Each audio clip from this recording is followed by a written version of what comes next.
Welcome back to my channel. कैसे हैं आप सब? होप आप सब अच्छे होंगे। जैसा कि आप सबको पता है, ये हमारे एंटरप्रेन्योरशिप एंड स्मॉल बिजनेस की सीरीज चल रही है, जिसमें आज हम अपना नेक्स्ट टॉपिक पढ़ने वाले हैं, जो कि है एंटरप्रेन्योरशिप इनोवेशन थ्योरी। ठीक है, इसमें हम लोग थ्योरीज के बारे में पढ़ रहे हैं एंटरप्रेन्योरशिप से रिलेटेड। तो आज हम लोग कौन से थ्योरी के बारे में पढ़ेंगे? एंटरप्रेन्योरशिप इनोवेशन थ्योरी के बारे में पढ़ेंगे। Theory was promoted by Joseph Schumpeter. ठीक है, ये थ्योरी किसके द्वारा प्रमोट किया गया है? जोसेफ स्कम्पीटर के द्वारा। Entrepreneurship is innovation. ठीक है, वो उनका मानना है कि एंटरप्रेन्योरशिप है वो क्या है? एक इनोवेशन है। जब कुछ नया इनोवेट होता है, ठीक है, इन्वेंशन होता है, तो उसको हम लोग बोलते हैं innovation. This theory ignores earlier two abilities which were till then considered key for an entrepreneur. ये पहले जो दो एबिलिटी बताई गई थी, ठीक है, एंटरप्रेन्योरशिप की जो दो थ्योरी में बताई गई थी, वो उसको पूरी तरीके से क्या करता है? विच वर टिल देन कंसिडर की फॉर एन एंटरप्रेन्योर, जो कि पहले कंसिडर किया जाता था, लेकिन अब उसको क्या किया जाता है? इग्नोर किया जाता है। अब वो कौन कौन सी एबिलिटीज़ है? ऑर्गेनाइजिंग एबिलिटीज़ है और रिस्क टेकिंग एबिलिटी है। ठीक, कि जो हमारे एंटरप्रेन्योर होते हैं, वो ऑर्गेनाइजर होते हैं, वो सारी एक्टिविटीज़ को ऑर्गेनाइज करते हैं और वो रिस्क टेकर होते हैं। क्यों? क्योंकि वो रिस्क टेक करते हैं। ठीक, लेकिन according to Joseph Schumpeter, a 20th century Austrian economic, ये 20th सेंचुरी के ऑस्ट्रियन इकोनॉमिस्ट हैं, इनका मानना है कि entrepreneur is a person who is willing and able to convert a new idea और invention into a successful innovation. Entrepreneur वो person होता है जो कि चाहता है, ठीक है, और जो एबल भी होता है टू कन्वर्ट करने के लिए न्यू आइडिया और इन्वेंशन को किसमें? एक नए इनोवेशन में। ठीक, उसका जो नया आइडिया, नया इन्वेंशन है, उसको एक इनोवेशन में बदलने के लिए वो चाहता है। Entrepreneurship resulted in new industries even though it Intel combining the existing input in a new way. Entrepreneurship का जो रिजल्ट होता है वो क्या करता है? उसके वजह से नई इंडस्ट्री ओपन होती है, और जो या हो सकता है वो कभी कभी कंबाइन कर लेता है, तो जो एग्जिस्टिंग इनपुट होते हैं उसको नए तरीके से वो कंबाइन करता है, यूज़ करता है। Schumpeter example of innovation was the combination of a steam engine with wagon cart to produce the horseless carriage. ठीक है, वो देखिए स्कम्पीटर ने एक एग्जाम्पल दिया है कि इनोवेशन क्या है। इनोवेशन वो है कि आप स्टीम इंजन को क्या कर रहे हो? वैगन कार्ट के साथ कंबाइन कर दे रहे हो, ताकि जो हॉर्सलेस कैरेज आप कर सको। ठीक है, नेक्स्ट है आपका, in this case the innovation the car was transformational but it did not require the development of a new technology.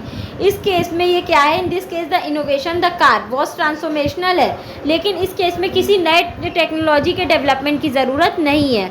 मेरेली the application of existing technology in a novel manner was entrepreneurial. ठीक है, जैसे car के लिए आपको कोई नए technology के development करने की ज़रूरत नहीं है, बल्कि जो है चीज़ें हैं उसी में आप अगर कुछ एग्जिस्टिंग टेक्नोलॉजी में अगर आप उसको अच्छे तरीके से यूज़ करते हो, तो वही आपका एंटरप्रेन्योरियल है। तो एंटरप्रेन्योरशिप और इनोवेशन के बारे में देखते हैं। An entrepreneur innovates when introduce a new product. अब देखिए, जो एंटरप्रेन्योर होते हैं वो किसी चीज़ को इनोवेट कब करते हैं? An entrepreneur innovate when introduce a new product, example virgin galactic. ठीक है, जब उनको कोई नया प्रोडक्ट इंट्रोड्यूस करना होगा, तब वो चीज़ों को इनोवेट करते हैं। Introduce a new production method, example line production system in food by McDonald. ठीक है, जब उनको कुछ नया प्रोडक्शन मेथड इंट्रोड्यूस करना होगा, तब वो इनोवेट करते हैं। Open up a new market, जब उनको नया मार्केट ओपन करना होगा, जैसे कि एग्जाम्पल है ब्लू ओशन स्ट्रैटेजी।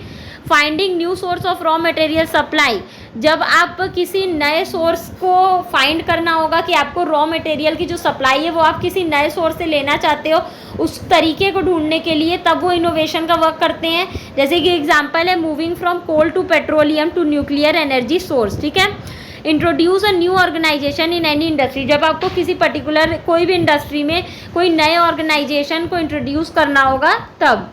इसके कुछ क्रिटिकल इवैल्यूएशन है, जैसे कि हम लोग देख लेते हैं। Distinction between innovator and inventor. इन्होंने बताया है कि इनोवेटर जो होते हैं और इन्वेंटर होते हैं, वो दोनों अलग अलग होते हैं। एंटरप्रेन्योर इकोनॉमिक डेवलपमेंट, इसके वजह से क्या होता है?